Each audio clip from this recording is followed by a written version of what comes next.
Welcome to She Persisted, the Gen Z mental health podcast. I'm your host, Sadie Sutton. Let's get into it. So I think that so many women I work with come in and they're like, I don't know why I'm so anxious around dating and relationships. My parents were happy. There wasn't any emotional or physical problems in my home. I wasn't raised in a way that would suggest this would happen. And I'm like, yeah, but society raised you. Completely valorized romantic relationships as the be all and end all of your value and worth. So it's actually a rational response. How would you not be anxious? Now we can change it, but we need to understand that that's a pretty normal way to respond. Hello, and welcome back to She Persisted. Considering the name of this podcast, it's pretty safe to say that I have a special place in my heart for all things female mental health. We know from research and, of course, lived experience that the female experience plays a really big role in mental health, especially when we're looking at things like self-worth, core beliefs, anxiety, and so much more. So who better to discuss this with than Loewentheil, a successful feminist coach, host of the super popular podcast Unfuck Your Brain, and a New York Times bestselling author. She has some really interesting perspective and insights to give on female mental health, including what's responsible for a lot of women's core beliefs, their anxiety, and the brain gap that exists between men and women, and why that matters when it comes to mental health. And the number one core issue she believes women are experiencing today, and how to go about rewiring unhealthy thoughts to become more confident and empowered. So if you are someone who is struggling with self-doubt or talking negatively to yourself, and you want to know why that is and what you can do about it, you are going to get so much from this episode. And if there's areas in your life that you want to gain confidence in, from dating to your career to even how you see yourself as a person, we touch on all of those topics in this episode and so much more. So without further ado, let's dive in. I'm so excited to have you on She Persisted. You've been a dream guest for such a long time. I've had the podcast for at least 5 years now, and Wow. Yours is one I've always seen on the top charts, tuned into many a time, and so I'm really excited to have you on the show today. Thank you, and congratulations on 5 years. That's a good run. Thank you. I'm definitely not a weekly, haven't skipped a week podcaster. All the admiration to the people that do that. If times are busier or it's stressful, a week gets skipped, but it has been a while. We have quite a few episodes out there. Yeah, you've been doing other things. Listen. Well, I would love to dive into so many things in this conversation. We're going to talk about belief systems. We're going to talk about societal programming, how we can deprogram. But to get started, can you give us a quick rundown on your background? Because you also have your feet in so many different areas: law, philosophy, communication in a big way. Can you give us a little bit of background on how you ended up doing this incredible work and being an expert in this space? Yeah, absolutely. So I had a kind of conventional career path to start out with. I went to college, I went to law school, I went to Ivy League schools, was very focused on my professional accomplishments, and I was a women's rights lawyer. And like a lot of women, even professional, successful, accomplished women, I had a lot of self-doubt and a lot of second guessing and a lot of people pleasing, and I kept achieving the next thing and hoping that would make me feel the way I wanted to feel, just grabbing all those brass rings. And maybe 10 years into that process, I just started to be like, I don't know, man, if the first 19 brass rings didn't do it, I'm not sure this 20th one is going to be the thing that solves all my emotional problems. And so I got very interested I had already gone to therapy, but I got into coaching and learned about coaching, worked with a coach or two, some of which were good, some of which were bad. And then I discovered the kind of coaching that I now do, which is very cognitive focused coaching. It was not feminist oriented at all. It was just tools for learning how to become aware of and change your thinking. But this concept was not as widespread back then. So when I first heard, this was 10, 12 years ago, I was mind blown. What do you mean you can change the way you think? And that's what's impacting how you feel. And so I did the normal thing you do when you're on track to becoming a life professor, which is quit legal academia, become a life coach and an entrepreneur, which I had no experience in and had never done before. And that was about 10 years ago. I got certified 10 years ago as a coach, and I started my business 1 year later. So I've been in business for 9 years. And now I am a feminist confidence coach. I run the School of New Feminist Thought, which is my company, and we're a 7-figure coaching business. I have a podcast, Unfuck Your Brain, and I am the author of the New York Times bestseller, Take Back Your Brain. So I really work in this intersection of helping women develop more confidence by changing the way they think, and particularly learning to notice the ways that society has taught them to think and change those thoughts specifically. So we're going to dive into the power that beliefs hold, how they're impacting our lives, how we do that. We are a mental health podcast, so a lot of listeners are probably familiar with the idea that we can shift our thoughts. Maybe cognitive behavioral therapy is something that comes to mind. You mentioned coaching versus traditional therapy. Can you offer a little bit of differentiation there for listeners who've maybe only been to therapy or only seen a coach or never done either, of kind of how those are different and why coaching might be a fit in a certain context versus therapy?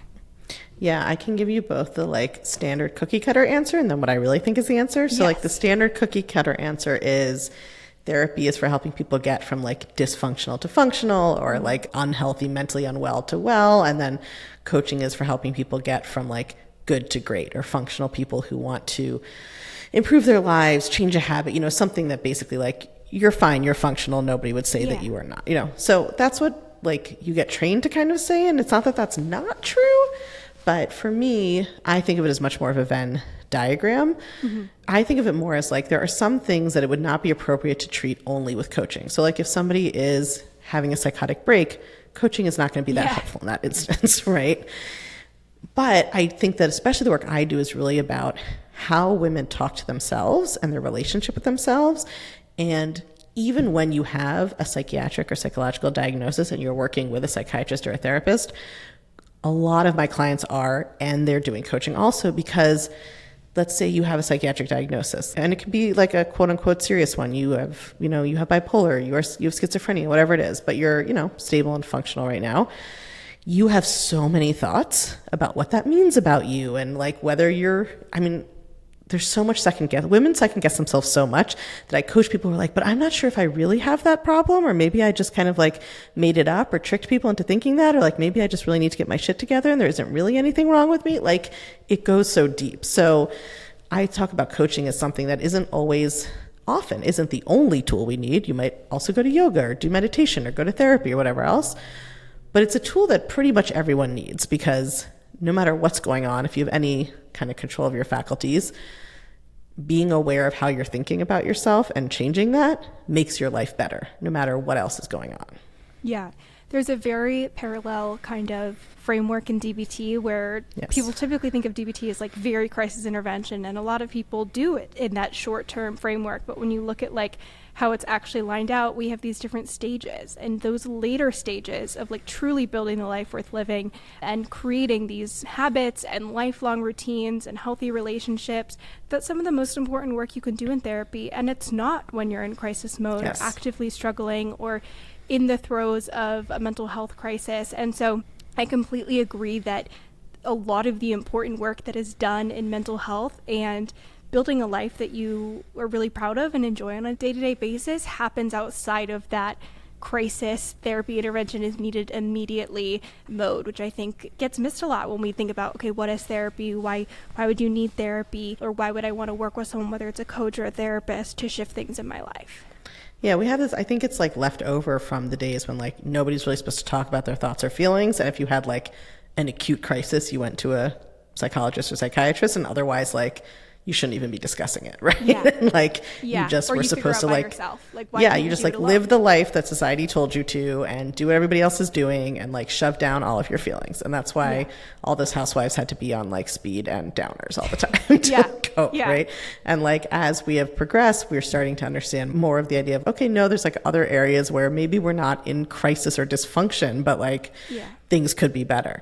And I think it absolutely overlap with DBT, also ACT, acceptance and commitment therapy, and also like Buddhism and meditation. And like, I really think of it as like humans have always needed help humaning. Like being a human is hard and complicated. And like people have always needed someone to talk to who had perspective, who could offer not really advice. I don't advise people on what to do, but who could offer, some of what I do is a lot of what like Socrates was doing with his students. Like, how do you know what you think you know? Like, what is the good life you want to lead? What are your values? Like interrogating received wisdom and interrogating what society has told you about who you're supposed to be and how you're supposed to live. So to me, like the coaching I do really is some of all of those things. Yeah, I completely agree. And I'm a big believer that like if something like DBT or ACT or these like really deep philosophical perspectives help in such extreme situations, why wouldn't you apply those to those things that maybe aren't impairing and distressing in your life? Like, why wouldn't you use those same principles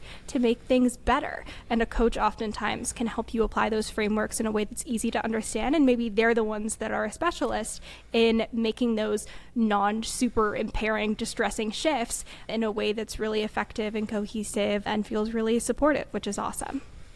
Yeah, and I think in my experience, even I get a lot of people who've come to me who've done a lot of CBT, for instance, and the two things that have been missing are, and that's not always, it just obviously depends who you work with or whatever. Sometimes they've done a lot of CBT, but no one spent enough time with them on the physical emotional connection. So it's just a lot of like mental exercises they're doing while they still feel horrible. They're just like filling out the worksheet and like maybe it takes the edge off the anxiety, but it's not really, they're sort of, I tend to attract people who want to be like brains in a jar because my work is very cognitive focused. It's a little bit of a bait and switch. I'm like, we'll talk about your thoughts. And then they come in, they're like, just kidding, you have feelings too. So that's one piece of it. And or the other one is no one has taught them how to actually believe a different thought, which I understand because no one taught me that either. I had to figure it out and turn it into something I could teach. Like the very concrete steps of like how you find a thought that's believable right now that is moving you towards the thought you want to believe. Again, that connects. You can feel in your body. Like there's a lot of CBT happening out there that is like just jumping over that last step sort of. It's kind of like, here are some reframes. Here's a different thing you could think. And then it just skips the part where you have to like actually see if you believe it. Does it resonate? Are you getting any emotional payoff? Is it actually changing anything in your brain? It's like giving someone a prescription to like go to the gym and then just being like, okay, best of luck. Not do a lunge and you're like, I don't even know what? 100%. So we touched a little bit on the fact that beliefs can have a really strong impact on our lives, the way we interpret situations. We can also change them. Can you speak a little bit to how powerful these are and how they're impacting our relationships, our jobs, the way we view ourselves? Because I think this is something that we, again, kind of just like accept at face value and don't realize that we could shift it, or even that maybe it would be a good thing to shift it, even if it's not completely distressing or causing a ton of impairment yet. So like, how powerful are those beliefs? What are they influencing in our lives? Yeah, that's the subject of a whole book or perhaps a whole career, but I'll give the short version. To me, what this work is about is like people often come to coaching and what they want to do is quote unquote fix themselves to better conform to whatever society has told them they need to be. So it's like, it's taken for granted that like, of course you need to be married to be happy and successful if you're a woman, or of course you need to make a certain amount of money, or of course your body needs to look a certain way, or of course you need to be able to parent a certain way or want kids or love parenting or whatever. And they don't even notice that there's all these premises embedded in that, right? It's like, well, yeah, I need to get over my anxiety of dating or my dead-end relationship so that I can get married because that's what I want, right? And the coaching is like, okay, before we try to achieve an objective, like, why are we doing that? I'm working on a coach training right now, and that's one of the big things that I think differentiates the way I do this coach training from anybody else is like people are trained to just like help their client achieve a goal. Why? Why do we pick that goal? What is that goal about? Where did it come from? What is it you're telling yourself you will feel if you get it, right? We get socially programmed that your life should look like this, and then you know you're successful and you'll be happy. So we're trying to get an emotional outcome by changing a circumstance, and it doesn't even really come from us necessarily. And like, I am married and I'm happily married. It's not like I'm against these things. Like, I have a successful career. I am proud of it. Like, it's not that I'm against doing any of these things, but the programming is so deep that connects our value and our worth to conforming with these social gender roles. And so when we're trying to like fix ourselves, quote unquote, or make ourselves better, or even, self-improvement as a field or as a technique or whatever can be used in a way that is self-supportive or that is really just self-abuse in another form. So I think it's about looking at all the different social messages that women get about what makes them valuable and who they're supposed to be, and like interrogating those because they impact everything. If you think you're supposed to always be nice, how does that show up in your life, right? Fear of conflict, fear of negotiation, like never saying what you really think, dating people you don't even like, being in jobs you don't want to be in, marrying people you don't even like, having friends that you don't even like. Like, these beliefs show up in every facet of our lives. Yeah. You have talked about how not only can we have these socially programmed beliefs, but we can have socially programmed anxiety, which is so interesting. Can you explain a little bit about how that works and how that would happen? Because I think one thing about anxiety is that it's so insular, it's so isolating. And so the idea that it could be, obviously some of these things are external, you're right. Like, I'm anxious about jobs, I'm anxious about relationships, I'm anxious about these things. But it feels really like that belief is originating from within, like you talked about, and there might be these external causes. So how does the anxiety come into play? How is that socially programmed? Yeah, so I think that our explanations for anxiety are generally that either a circumstance is directly making you anxious, or that you are someone with like just internal inherent genetic anxiety, right? Yeah. Or potentially like trauma-induced anxiety. But sort of it's either coming from like something in your brain that has nothing to do with the outside world, or the circumstances are making you anxious. And I think what we're missing is that you could be taught to think a certain way such that you respond to circumstances with thoughts that make you anxious. So for instance, if you are socialized to believe that you should be thin in order to be considered attractive, and that a woman needs to be considered attractive in order to be considered valuable, then you are going to experience a lot of anxiety about your body being perceived. And that is not because your body is inherently anxiety producing in the way that it looks. Yeah. And it's not because you will have generalized anxiety disorder. It's because you've literally been taught a set of concepts that would, of course, make a person anxious if they believed that, right? Yeah. Similarly for, if women are taught that they are responsible for all of their children's behavior, and that if a child ever misbehaves, that is a reflection on the parents, but really the mother, right? So if you are taught that, and you are out and about, and your child is having a meltdown, you are going to have anxiety about what other people are perceiving about you. And again, that's not because a child having a meltdown is inherently anxiety producing. Yeah. It's the meaning that you have given it, which society taught you, which is like, oh my God, everybody's looking at me. They know I can't control my kid and I'm a bad mom and blah, blah, blah.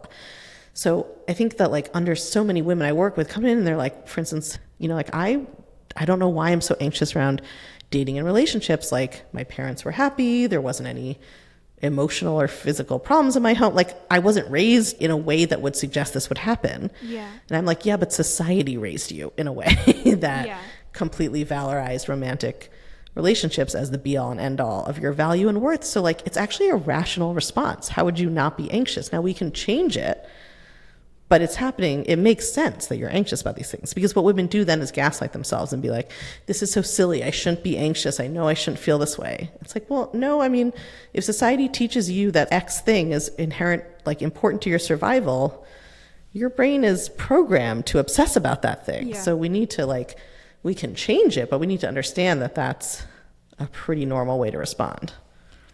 How do you work with clients to differentiate if it's socially programmed, or like you said, it could be something that you're doing that maybe is reinforced by society, but it's not necessarily motivated by that societal belief? Like, how do you differentiate between whether it's that external influence or if it's internally aligned with your goals and emotionally makes sense in that context?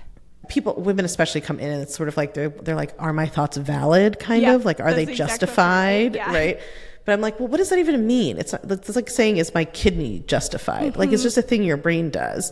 What I really want to encourage women to switch to as a question is like, is this thought useful? Am I getting a feeling and action out of this thought that I want? Do I like the results that I get when I think, feel, and act this way? So one of the reasons that I really like this cognitive form of work, and I teach a coaching model that is kind of based on the CBT model, but with some expansions, is that, and it's in my book for anybody who buys my book, it's like, it gives you sort of a test to run anything through. It's like, when I think this, how do I feel? How do I act? Do I like the outcome I'm getting? Yeah. You could spend your whole life debating with yourself about whether a thought is true or not, or justified or not, or valid or not. And like, I'm really, a lot of what I do is tell women, like, don't ask yourself questions that have no answers. Yeah. Yeah. There's no point. I mean, if you were having a philosophical inquiry about the meaning of life, fine. But most of the time you're asking yourself a question that can't be answered. That's like, did I make the right decision? Is this feeling justified? It's just like, you're never going to get an answer, and you're just trying to think your way in circles till feeling certain, and that never happens. So whether it's true or not, valid or invalid, it's like, that's not even a concept that makes sense. It's just, when I think this way, how do I feel and act, and do I like what I'm getting from that? So it kind of doesn't matter whether like your family taught you the thought, or society taught you the thought, or your brain just like mushed everything together and spit up the thought. The reason that I teach about socially programmed anxiety is that I think it helps women start to see a lot of things that were background to them. Like, they looked at a wall and it looked like that's just how a wall is. It helps them start to be like, oh, that wall is actually made up of like all these tiles, and I could take some of those out. They don't have to, they're not natural and inherent and required. I love that. And I think another aspect of that that's really important is that your feelings about a belief or a thought or decision, whatever it is, can change and evolve with time. So it gives you the grace for something to be the right decision or the right belief at one point in your life, but it can evolve and shift later on, and that again is valid and justified and not wrong if that shifts and changes based on your lived experience. Yeah, people come to coaching, they're like, okay, great, so now I know the right approach, so now I just need to make sure I always have the right thought going forward using this tool. And I'm like, no, that's not what we're doing. There's no such thing as like the right thought, the right action, the right, like, I think about chaos theory all the time of like, a butterfly can flap its wings in one place, then you have a tsunami somewhere else. That is the result of like 6 million different little fractal things that had to happen from one to the other. So given the true complexity of the world, we get to decide if we want to think there's right decisions and wrong decisions, and I know if I made the wrong one, and then, or if we want to think like, I make decisions, I take action in the world, circumstances evolve, and I continue to show up to meet those. I often am really encouraging women to switch from what's right, wrong, what was good or bad, did I do it well or not, to what are my values and how do I show up in a way that is aligned with my values. So it's like shifting it from this sort of external test I can pass or fail to an experiential, how do I show up in my own life based on the person I want to be. For sure. You've talked a lot about women's experiences with socially programmed beliefs, or how they are navigating these experiences, thinking about them. Can you explain to us the brain gap? Because I think this is a really interesting thing that you educate women on and explain, and you touched on this a little bit, but I think it's really interesting to be aware of before you work to shift these beliefs, or even like do an audit of, okay, like, how am I thinking about things? What beliefs have I just accepted as is versus are aligned with my lived experience? So what is the brain gap, especially as it applies to these belief systems? Yeah. So the brain gap I think of as having two levels. The first one is there's a gap between how men and women are socialized. So I think men are socialized more often, not always, that, they just sort of have inherent worth for existing. Like, they don't have to constantly be performing certain roles to justify their worth. Again, that's a big generalization, depends on your family, but the social message is sort of like, men don't have as much second guessing generally of like their desires, their wants, their preferences. Like, it's not so fraught. Women are socialized to believe that their worth and value are contingent. They have to be earning them at all times by conforming to social expectations, and that their worth and value can be determined by basically triangulating the opinions of everyone who's ever met them at all times, which is, maddening, of course, because people have all different beliefs. They aren't even about you anyway, and they don't all agree. But this is why women feel so exhausted all the time. So then the second level, the brain gap, is the gap that we feel, especially if we know about psychology or we know about feminism or whatever else. There's this gap between like what we want to think and feel, the kind of person who we want to be, what we think they would think and feel, or what we're told we should think and feel, and then how we actually think and feel. So to give you an example, like when I was single and dating, I was already very feminist. I would have told you that I didn't think you should need to be partnered to prove anything, that there's nothing wrong with being single, that you don't, women have a destiny beyond romantic relationships. I was very focused on my career.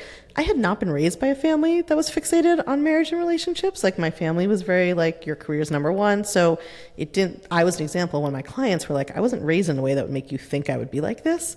So I was like raised to value my career. My political beliefs were about women being independent, whole people. And yet I was so obsessively fixated on dating, on like what some dude on Tinder, whether they were going to like match me back or chat me back or how long since they texted me. Like my self-esteem was totally dependent on people who I like at best had met 3 days ago and didn't know their last name. And at worst were just like icons on a screen, not even real people yet. So that is like a great example of the brain gap where I want to believe, and I do believe all these things intellectually for other people, but not for me, right? Like my emotional reality is not matching like the values I purport to hold or what I want to think about myself in the world. And so that is this brain gap that is created because, you know, the thoughts I had about like being feminist, being independent, those were thoughts I had gotten, you know, maybe middle school at the earliest, maybe in high school and college. I learned more about these things. But the socialization about women and romance started when I was 0, right? Like I had so long of that programming before anything else even came, right? Watching Sleeping Beauty, watching Cinderella, like what's in the media? Or people, what are people saying? Right. What are people saying to little girls? Like, oh, you're so pretty. Oh, you're beating, you know, do you have a boyfriend yet? Or whatever. What women often experience is that disconnect. And they often will phrase it as like, well, you know, I think this, but I just feel this. Mm-hmm. And the truth is, no, they're both thoughts. You just have learned different, your brain was, it's sort of like computer programming. It's like code was written at different times and it's just like stacking on top of each other. Yeah. And until you do the work on purpose to rewrite that code for yourself, you're always going to have these like conflicting programs that are running at the same time.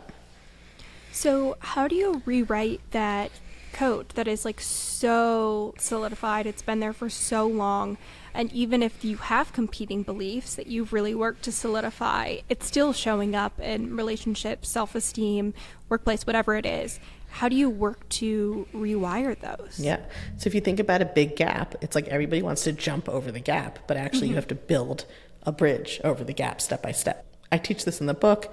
It's a concept called the thought ladder, which is, this goes back to what I was talking about before, where like a lot of people have been through CBT or something else, but like don't actually know how to change a thought. Yeah. They know how to like brainstorm a reframe, but then it's like another program they're writing on top, right? Yeah. It's not actually addressing the problem. Mm-hmm.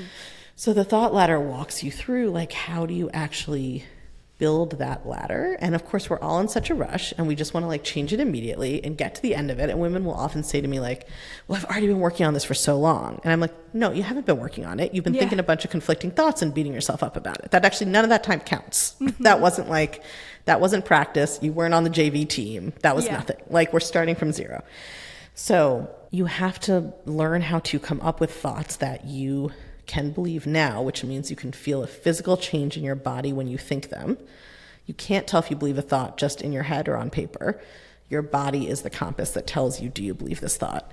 So you have to learn the skill of coming up with those thoughts. And in the book, I give a bunch of like different kinds of sort of prompts, like ways of qualifying your thoughts, basically, to like, I'm open to believing that. It's possible that my brain might be wrong about this. Like, it's like little bitty steps.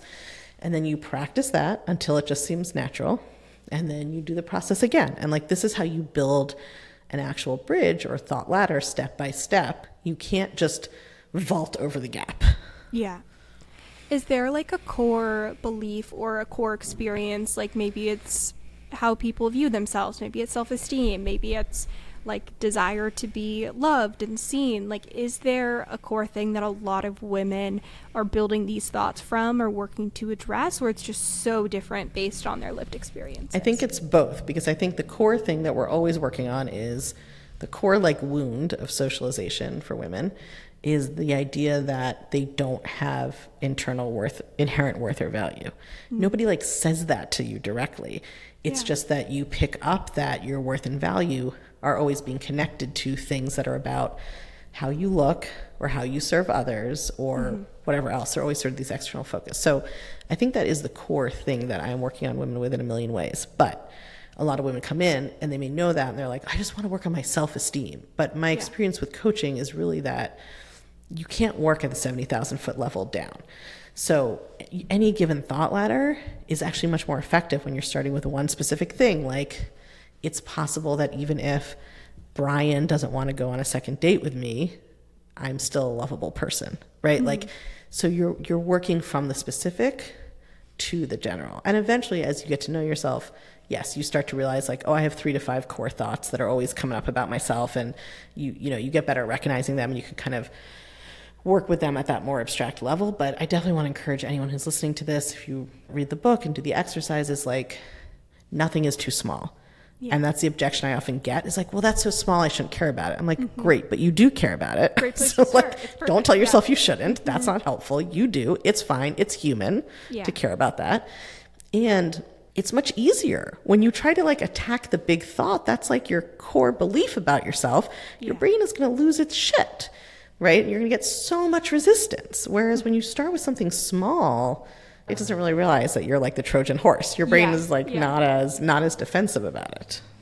So what is the like, I like hate using the phrase end result, but like what does this outcome look like when you work to address these beliefs? You work on that core belief about worthiness.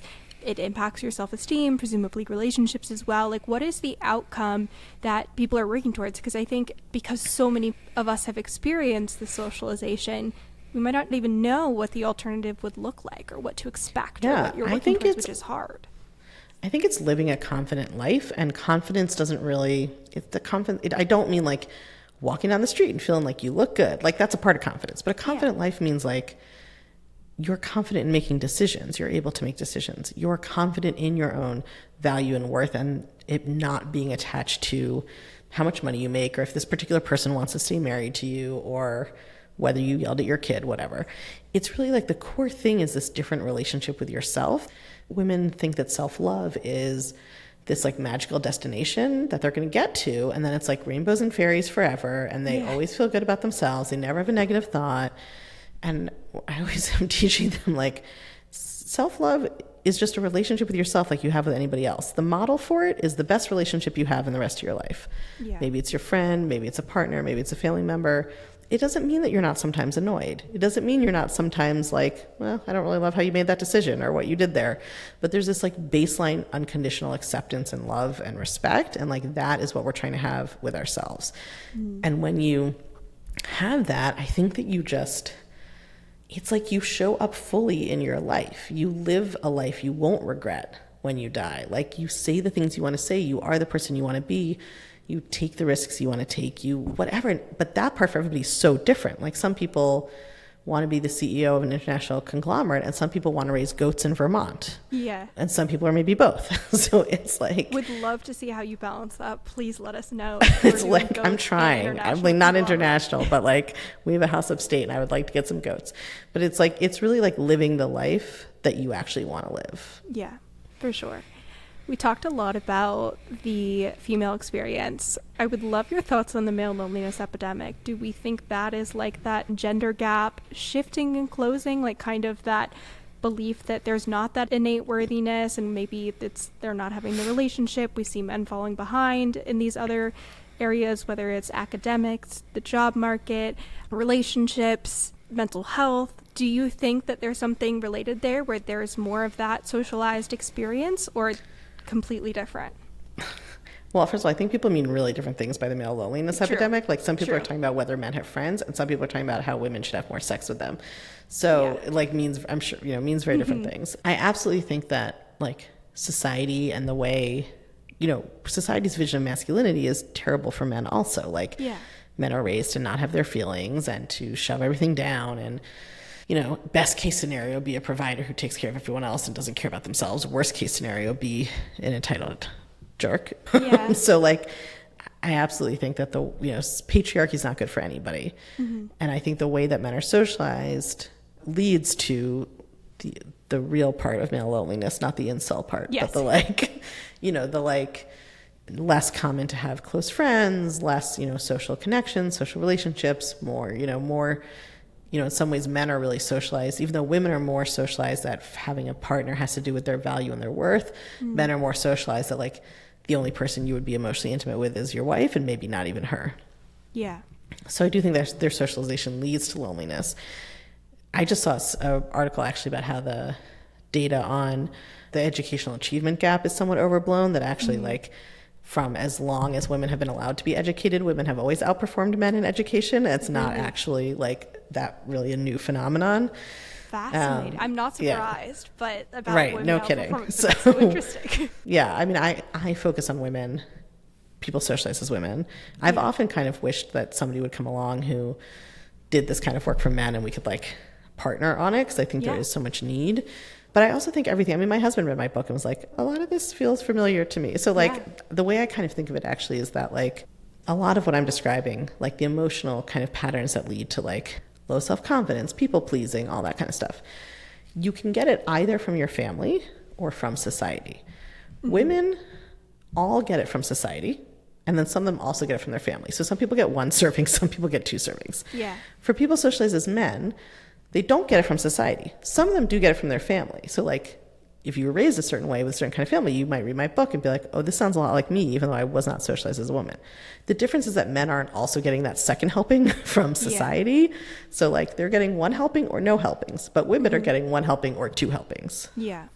I think there's also, when you were talking about, like, do you move through the world with the belief that you're innately worthy? And we were thinking, okay, like, the historically male worthiness was protecting, providing. And depending on the context you're living in, that's kind of no longer a given that you're protecting and providing. And maybe it's harder to provide or there's no one to protect. And so I think there's that similar kind of gap between what you believe your worth should be and what your life looks like. And so I think a lot of parallels, and it'll be interesting to see however long it takes for us to figure out what's going on here and what's an effective way to address it. But I imagine that will be a big piece of it as well, because it's been so helpful for women who've experienced that gap, and I imagine for men as well. Yeah, I mean, I think there's like a lot of this stuff is weirdly ahistorical in that we're told that like XYZ is the natural way, but it's actually pretty recent. Yeah. Right? So like, for instance, men, some of them were protecting and a lot of them were abusing. Some of them were providing and a lot of them, their wives were providing. And if we go back to hunter-gatherer society, everybody's participating in communal labor, right? And the same for women, this sort of like the idea that like a woman's place is in the home and not working. Like that has not been the case for most of human history for most people, right? It's just this sort of very recent ideology and propaganda, which is why understanding the socialization is so important, because it comes dressed in this like naturalness discourse, which is like really not what was going on. And it's very specifically also like white and middle and upper class coded, right? Like poor women, women of color have always had to work, or for women of color were enslaved. And so the idea of sort of like a housewife who's sitting at home and just enjoying raising her children also really only existed in the 50s for upper middle class white women, and they were all on drugs literally to deal with it. So like it's not really natural. For sure. My last question for you is about Gen Z, and I'm curious if you think that we're moving in the right direction as far as the beliefs that we're carrying and how we're trying to address them. Like, what is your advice there? That's a big can of worms for the last. I know, because it's a good time to address them before you're set in stone with like relationships or your career or all of these kinds of things. So I feel like there's amazing things about that generation. It seems much more, there's downsides to the Instagram therapy world, but like mental health is a much bigger conversation. People talk about it more. There's more embrace of of like lots of different lifestyles, lots of people's different, just like there's more variety kind of allowed in some ways. I should also say I'm not an expert on this because I'm 43. So like, what the fuck do I know? But, but from the outside, the downside I see is that I think that like there's been a little bit of a weird turn in what at least like online culture considers feminism. Yeah. And a lot of it is, I have somebody in my life who was dating someone like this recently, and it was like very wild to watch. It's sort of that like, that feminism is like men like having to earn your attention or time, men needing to pay for your time or attention. It's almost like sort of taking what we would have called previously like professional escort or sex work and turning that into like the model of a feminist relationship in a weird way. And it's like reverse patriarchy. Almost. Yeah, the problem for me is more just is like, that's not what intimacy is like. That's not what being a human is like. And I think I end up coaching a lot of women who feel like feminist shame about like doing any emotional labor in their relationship. And I'm like, relationships are emotional labor. Like both people should be doing it. Totally. But like it's not inherently anti-feminist to like help your partner figure out what they're feeling. So I think like, and that's not to say only this generation has that issue. I think obviously it's just a human issue. And, you know, I will also just, from my like feminist credentials, say I've been a professional feminist my whole life. Like I was a reproductive rights litigator, and then I was an academic, and now all I do is teach women about their brains. So I feel like my bona fides are pretty good. And you know what? I am a cis straight woman in a heterosexual marriage. And like, yeah, I help my husband figure out my feelings, and he does stuff for me. Like, so there's a little, I don't know if I'm articulating this, but it just feels sometimes like there's this like objectification, commodification thing happening, and a sort of like it's almost a version of purity politics, which is like something I could do a whole other podcast about. And from the psychological perspective, it's like all of that stuff is from black and white thinking and an attempt to feel in control and safe and know the right answer, when human intimacy is inherently messy, and it's two people who both have good and bad things to offer in a relationship. And like, you know, there's something about the online amount of like time and social media consumption that seems to contribute to that alienation. And I know that's going on in a lot of ways. Like there's all the social discourse about like, are people having less sex, and is that good or bad, and why? You know, and more people being happily single, I think, is awesome. Like we've been way over focused on, you know, marriage in our culture. But I do think like I definitely have an old fogey response to things like AI companionship, where I just am like, I think that messy human intimacy is like how humans have grown and had connection for thousands of years. And I don't think that we're ready to just psychologically swap that out for a computer. Totally. I think you identified something that does definitely resonate, which is like that very like insular experience and the zero-sum game that's existing there. And I feel like I've noticed it a lot as well, not only in like how do you approach dating and the idea that they have to earn like attention or all these types of things, like you were saying, where it's very not equal. And then also with like the male loneliness conversation, when we're talking about it from like true loneliness and not feeling worthy, the idea that, well, women have struggled for so long, so why would we help you? And again, that idea that like, in fact, when we support each other, that is extremely effective for both people. Like it not only helps us when we help others, but if it's reciprocal, like that's what leads to a really healthy and balanced relationship. And and like you don't have to, right? It's I don't think it's a moral obligation if you don't want but if you want an actual if you do. But if you want an actual human relationship, you're just going to have to. Yes. Right? No, I mean, there is no partner, no matter how educated he is on other things he's supposed to be educated on, or she is on things she's supposed to be educated on, who's going to like, I mean, it's really just a version of being like, you need to fulfill all my needs, and then I'll consider like being intimate with you. And that is just not how human exchange works. 100%. And I love that caveat of like, it's not that you are innately expected to do that. However, if you choose to support someone or help them navigate something, or they're helping you navigate an emotional challenge, that's not a failing. And I think we forget that like, okay, we're losing points for feminists, or men need to figure this out for themselves. And I think it's like the same people who will often be posting about wanting like community care networks. I'm like, well, I think men are going to have to be included in that. So, it seems like they need them, guys. Like it's not looking too good. But also we need, you know, like there's just, you need multiple kinds of humans in your network. 100%. Well, if people want to get your book, listen to your podcast, get coaching, all the things, where can they do that? Yeah, so my book is available anywhere books are sold. It is called Take Back Your Brain. It is easier than spelling my last name. My first name's easy, Kara. Take Back Your Brain. So you can get that anywhere books are sold. My podcast is also easy to find. And those are the best ways. You can follow me on social media at Loewentheil. And we actually are, right now, the only thing you can join is a wait list to work with me, but we will be launching something new and big in December I'm really excited about. So you can always Google me, find the website. But buy the book, start there. Amazing. I will put all of that in the show notes. Thank you so much for joining me. I know people are going to find this conversation really helpful. Thanks for having me. If you enjoyed this episode of She Persisted, make sure to leave a review, subscribe, and share with a friend or family member. Follow along at She Persisted Podcast on TikTok, Instagram, YouTube, and more for bonus content. Thanks for listening, and keep persisting.